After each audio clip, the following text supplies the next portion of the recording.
came out with this tell-all, no holds barred book, and joins us now in studio. We actually have a number of signings going on in Hamilton and Burlington, and thank you for sharing your story here on Morning Live. And we'll have the information on screen so people can get the book, meet you, and welcome to Morning Live. Thank you very much for having me. This is a real pleasure. Well, and a lot of people are very thankful that you had the courage to come out and tell your story. Of course, there's a common thread within CHCH in terms of the pain, but each story is unique in the circumstances. Every single one. Yeah, yes. Tell us your story.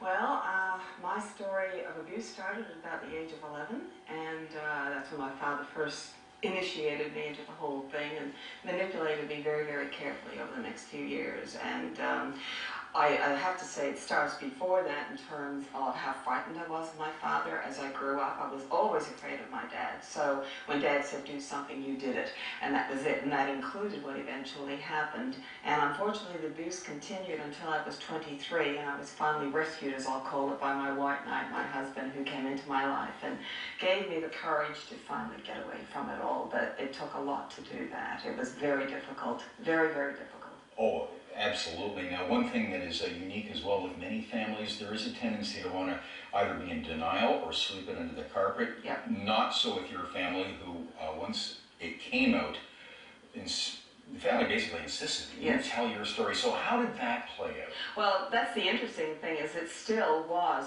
many, many years after the abuse started that I actually talked about it. Nobody knew anything about it. My husband found out maybe 2-3 years ago when it came out over a dinner conversation. We were talking about sexual abuse and how prominent it is in the news today. And that's when the floodgates opened. Yeah, and I just suddenly started talking, and I still can see my husband sitting at the other end of the table with his head down like this. And like, I can't believe this, I can't believe this.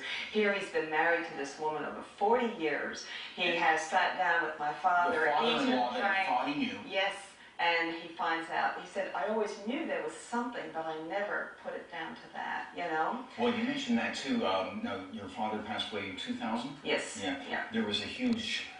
Well, release. Release. Yeah, you know, and there were no tears at that point, and that comes out very graphically in the book. That, you know, I looked at my dad there on the deathbed, and I wanted to feel some sadness. I wanted to cry. That's what you're supposed to do when your father dies.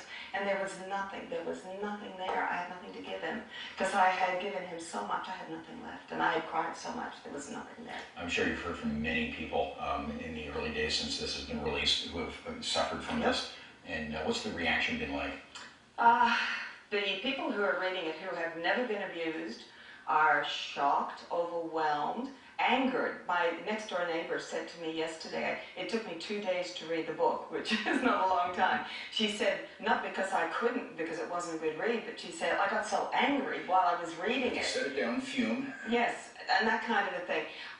The victims identify with it all the way because they've lived that. They know what it's like. And what they're reliving is the shame. Because incest is one of the most shameful things for a person to carry with them. You feel so dirty. You feel so ashamed all your life, you know. And even when you're essentially healed, and I don't know if we ever 100% heal, you still feel shame. But has this helped? Is this therapeutic? Oh, absolutely. And I really recommend that all victims sit down, particularly when they're having a bad time and when they're having flashbacks, that they sit back and start to write everything that is pouring through their heads, because the act of writing gets it out of the head and onto paper, and really is such a purgative. It's very, very important that they do that. Having said that, still a very courageous act, so you're commended by that. And we want to send people your way. Again, you do a book signing tomorrow. We'll get information up on screen. Tomorrow you're at the Chapters in the Netherlands. Chapters at Ancaster, yeah. And then the following week I'm at the University Plaza in Dundas, in Little Cole's store there. And the following week, I almost got this one messed up, I'm at the Burlington Power Center. That's on the 28th, okay, at the Indigo store there. Okay, and we will link your website information at chch.com as well. Wonderful. Yes.